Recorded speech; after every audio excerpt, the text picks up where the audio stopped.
Yo yo les petits faucons, c'est le faucon noir. Alors tout d'abord je vais bien, j'espère que vous allez bien. Alors nous voilà sur une petite vidéo des preuves scientifiques avec le Coran. Donc voilà, il y a plus de 500 versets qui a été prouvé scientifiquement, qui sont implacables. J'ai envie de vous dire qu'il n'y a pas une seule erreur et qui a été découvert il y a pas longtemps, si longtemps que ça, j'ai envie de vous dire. Donc voilà, n'hésitez pas à me dire en espace commentaire si vous voulez une partie 2. N'hésitez pas à vous poser des questions en espace commentaire. Je vous répondrai par moi-même si moi je le sais. Sinon, je ferai des recherches. Mais je vous répondrai, je ferai des vidéos qui vous répondront dans tous les cas.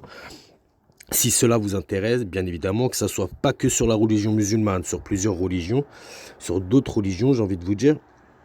Enfin voilà, en tout cas, n'hésitez pas à vous abonner, liker, partager. Dites-moi si vraiment cette vidéo vous a plu. Et c'est parti. La preuve scientifique de l'existence de Dieu. Si vous allez nous la révéler, Olivier Bonassi, alors vous l'avez découvert.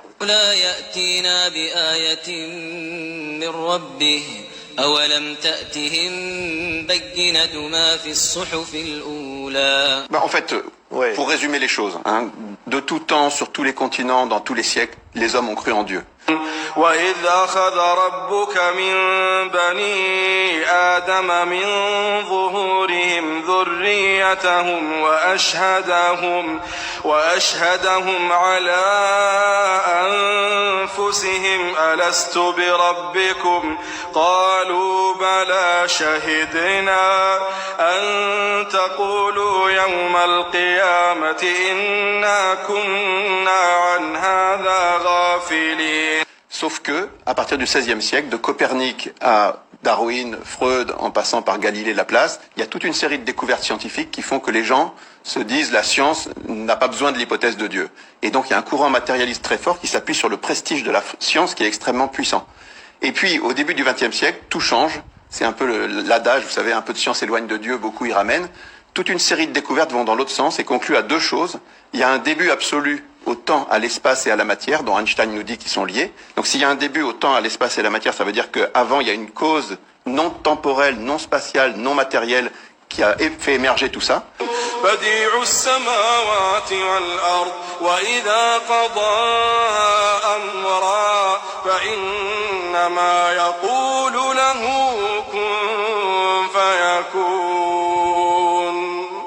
Et puis, chose très importante, dans les 50 dernières années, on s'aperçoit qu'il y a des réglages absolument fous dans l'univers, que les données initiales de l'univers sont absolument réglées d'une manière fantastique, et pareil pour les lois de la physique et les lois de la biologie.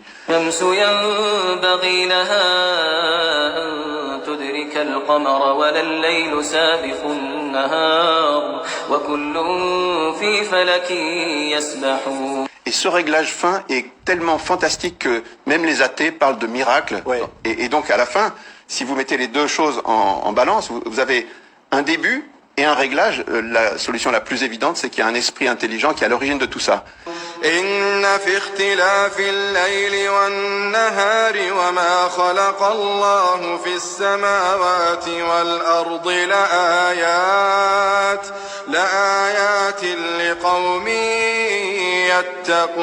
Une oreille musicale, j'aime beaucoup les beaux sons, mais quand on entend le Coran, mais c'est magnifique. Enfin, je ne sais pas comment un homme a pu faire des beaux textes pareils. En plus, tous ces textes ont des significations profondes.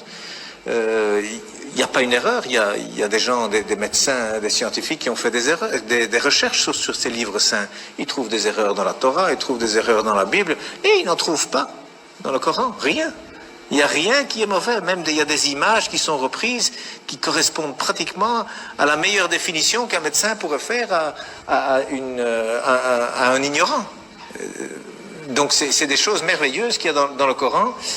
Et en plus, moi j'ai découvert récemment la formule de la beauté, comme on dit, c'est-à-dire qu'aujourd'hui la beauté c'est quelque chose qu'on calcule mathématiquement. Donc il y a des formules pour savoir jusqu'où il faut mettre du rouge à lèvres, jusqu'où est-ce qu'il faut épiler les sourcils. Il y a un coin à respecter qui va du coin de la bouche, le long du nez, jusqu'au coin de l'œil et le début du sourcil. Donc ce qu'il y a là, il faut l'enlever. Et puis, il faut aller du coin de la bouche à l'autre coin de l'œil, jusqu'à l'autre fin de sourcil. Cet angle, il doit être exactement l'angle qui correspond à un rectangle où il y a cette proportion la beauté mesurée, comme on appelle, que d'ailleurs Fibonacci a découvert lorsque les chiffres romains ont été éliminés et remplacés par les chiffres arabes. Alors, ils viennent d'Inde en réalité, hein, avec le sifr, le zéro, hein, en arabe ça s'appelle le sifr.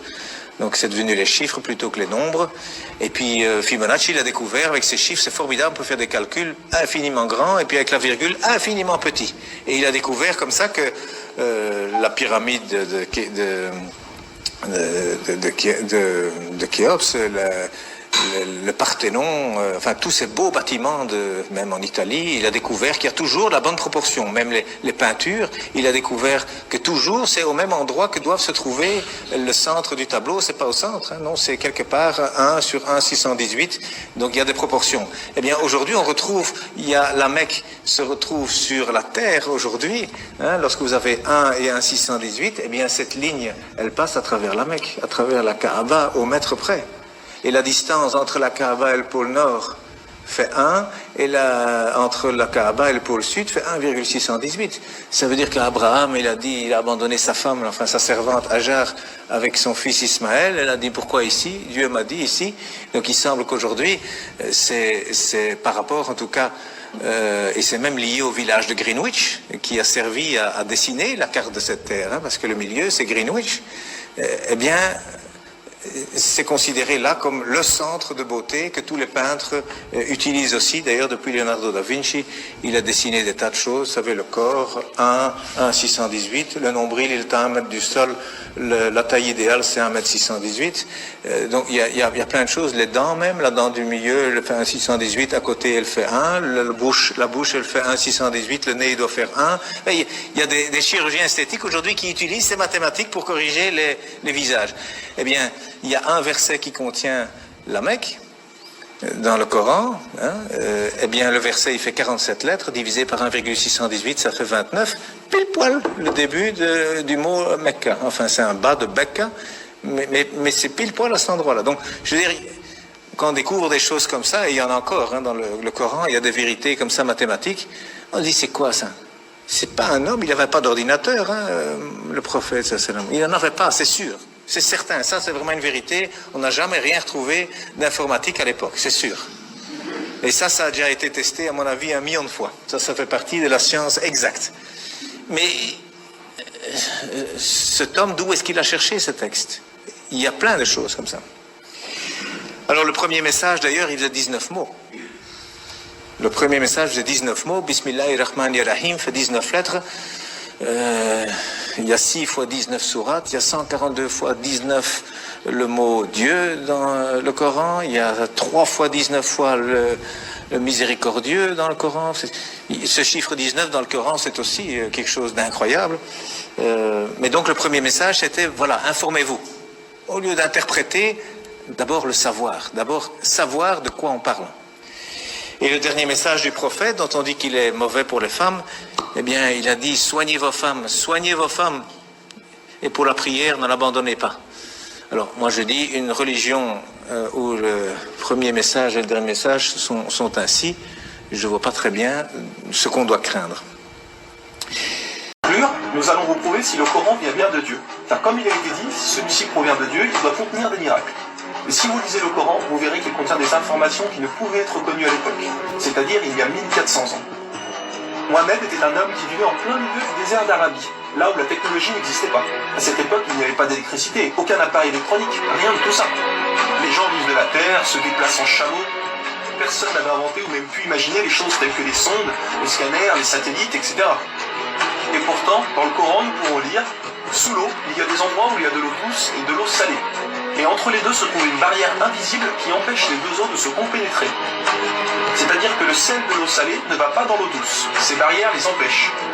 Les océanologues comme Jacques-Yves Cousteau ont découvert cela récemment grâce aux sous-marins où ils ont pu faire des prélèvements d'eau, etc. Qui, il y a 1400 ans, en plein milieu du désert, pouvait savoir qu'il y a des barrières invisibles dans l'océan? Il est écrit dans le Coran que l'univers est en expansion continuelle, c'est-à-dire que celui-ci ne cesse de grandir. Les étoiles s'éloignent les unes des autres constamment. C'est en 1920, grâce aux appareils très perfectionnés, tels que les télescopes puissants, que nous avons pu savoir que l'univers est en expansion continuelle. Qui, il y a 1400 ans, pouvait connaître cette information? Nous savons aujourd'hui que les montagnes sont comme des piliers et possèdent des racines.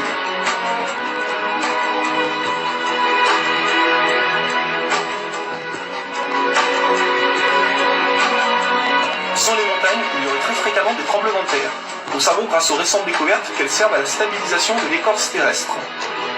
Qui, une nouvelle fois, il y a 1400 ans, pouvait savoir que les montagnes étaient ancrées comme des piliers et que ceux-ci servaient à la stabilisation de l'écorce terrestre?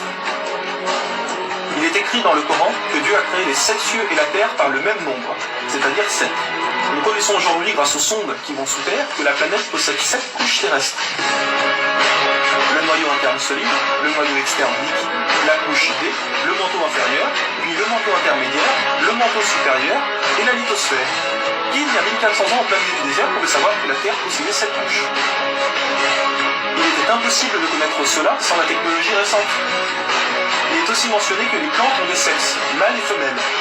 La découverte de la sexualité des plantes fut réalisée par Rudolf Jacob Comimarius entre 1660 et 1720. Le Coran explique étape par étape l'embryologie, c'est-à-dire comment un enfant se développe dans le ventre de sa mère. Le professeur Ketmour, qui a reçu le prix Nobel au Canada de l'embryologie, a confirmé que cela se passait exactement comme indiqué dans le Coran, et a affirmé que ces faits ne pouvaient être connus il y a 1400 ans, et que par conséquent, ces informations avaient été révélées à Mohammed par Dieu. Un exemple, le Coran explique qu'à un moment, le fœtus a la forme d'une sangsue dans le ventre de sa mère. Et si on regarde des images des scanners, nous nous rendons compte que l'embryon a exactement la forme d'une sangsue et qu'il s'accroche à une paroi du corps comme le fait une sangsue. Le mot le plus adapté pour décrire cela est sangsue. Vous voyez comment les versets coraniques s'accordent parfaitement avec la science d'aujourd'hui? Pour savoir cela, il a fallu attendre l'arrivée de scanners, de caméras, etc. Qui, il y a 1400 ans, pouvait décrire en détail les étapes de l'embryologie? Pour ceux qui pensent que le Coran copie certaines civilisations, il faut savoir que certaines personnes auparavant avaient fait des suppositions et avaient pensé des choses qui se sont révélées vraies, mais ont aussi fait énormément d'erreurs, et que soi-disant le Coran les avait copiées. Donc par exemple, si vous prenez un mauvais élève qui copie sur un bon élève, si le bon élève a 18 sur 20, est-ce que le mauvais élève va avoir 20 sur 20? Non, bien sûr que non, car le mauvais élève aura copié les bonnes comme les mauvaises réponses, donc il aura aussi 18 sur 20. Alors si soi-disant le Coran copie les civilisations, peu importe, comment se fait-il que le Coran extrait le vrai du faux? De plus que ces quelques civilisations ne faisaient que des suppositions. Or Mohammed affirme être sûr de tout ce qu'il dit. Le Coran contient plus de 500 versets dus à la science, sans aucune erreur ou contradiction. Et la technologie d'aujourd'hui ne vient pas contredire, mais confirmer tous les versets un par un du Coran.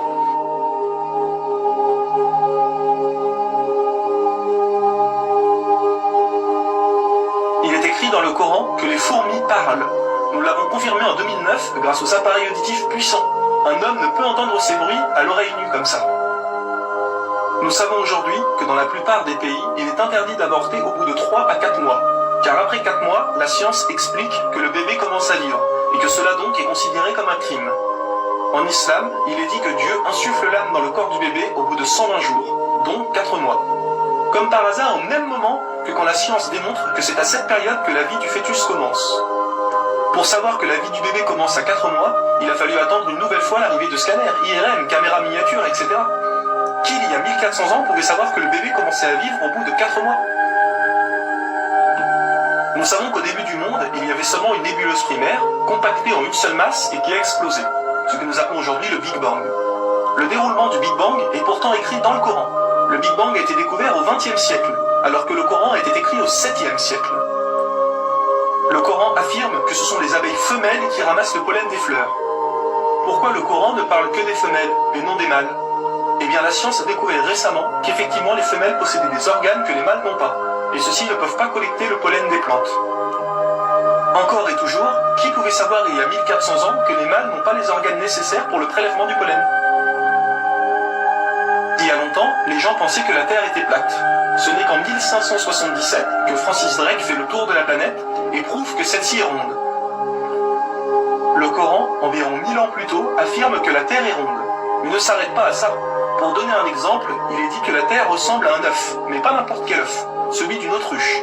Et si vous regardez un œuf d'autruche, vous verrez qu'il n'est pas tout à fait rond, mais qu'il est aplati en haut et en bas. Celui-ci est de forme géosphérique.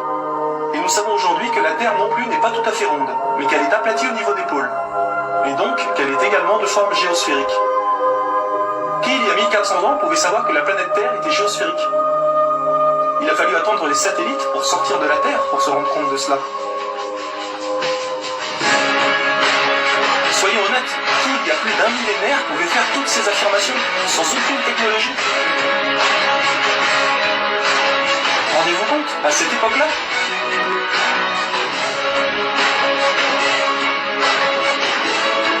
Et soyez conscients que je n'ai donné que quelques exemples. Il y a plus de 500 versets qui parlent de science sans aucune erreur. Le Coran parle d'astronomie, de biologie, de physique, de géologie, etc. Ça ne s'arrête pas là. Le Coran ne comprend pas seulement des miracles scientifiques, mais des miracles linguistiques ou numériques. Par exemple, le mot terre apparaît 13 fois dans le Coran. Et le mot mer apparaît 32 fois. Additionnez 13 plus 32, cela vous donne 45. Si l'on met cela en pourcentage, 32 fois le mot mer sur 45 donne 71%. Et c'est exactement le pourcentage que la mer recouvre sur la surface de la Terre. La mer recouvre 71% de la surface de la planète. Et 13 sur 45 donne 29%. Et c'est exactement le pourcentage que représente la Terre sur la surface de la planète. Croyez-vous vraiment que cela vient du hasard? Le mot paradis apparaît 77 fois. Et devinez quoi? Le mot enfer apparaît aussi 77 fois. Le mot foi apparaît 25 fois. Le mot mécréance apparaît 25 fois. Le mot dunya, qui signifie le monde d'ici-bas, apparaît 115 fois. Akira, qui signifie le monde de l'au-delà, apparaît 115 fois. Le mot ange, 88 fois. Le mot diable, 88 fois. Les hommes, 23 fois. Les femmes, 23 fois. La vie, 145 fois. La mort, 145 fois. Bonne œuvre, 167 fois. Les péchés, 167 fois. Les 7 cieux apparaissent 7 fois. Et il y a encore plein et plein d'autres exemples.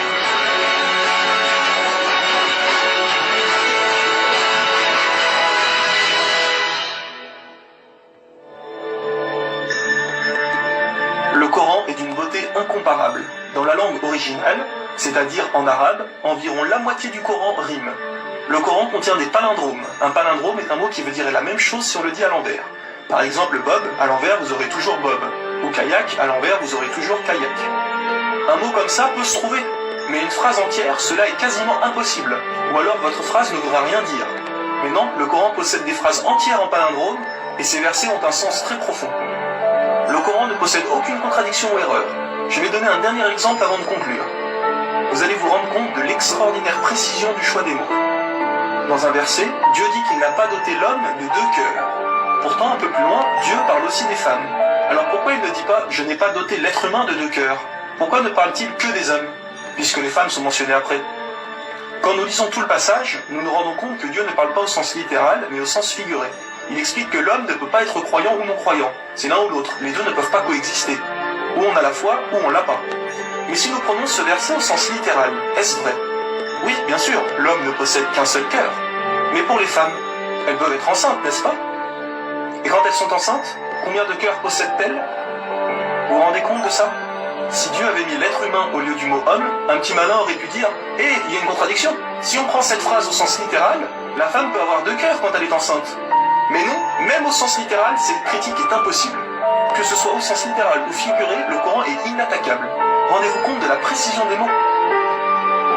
Il y a encore plein d'autres choses, mais cela prendrait énormément de temps de tout mentionner. Si cela vous intéresse, il existe de nombreuses conférences réalisées par des savants qui ont été filmées et qu'on peut trouver sur internet, telles que la parole divine de Nouman Ali Khan. Vous avez bien la preuve que le Coran ne peut que venir de Dieu et non d'un être humain. Comment se fait-il que la technologie d'aujourd'hui, la plus développée qui soit, ne puisse créer un seul animal ou plante ? Ce que Dieu a créé, nous sommes incapables de le réaliser. Tout ce que nous construisons ne sont rien en réalité face à la nature. Dieu dit dans le Coran, pour ceux qui recherchent des preuves, regardez autour de vous, regardez la nature, l'être humain, l'eau, le soleil. Il y a là des preuves pour ceux qui réfléchissent.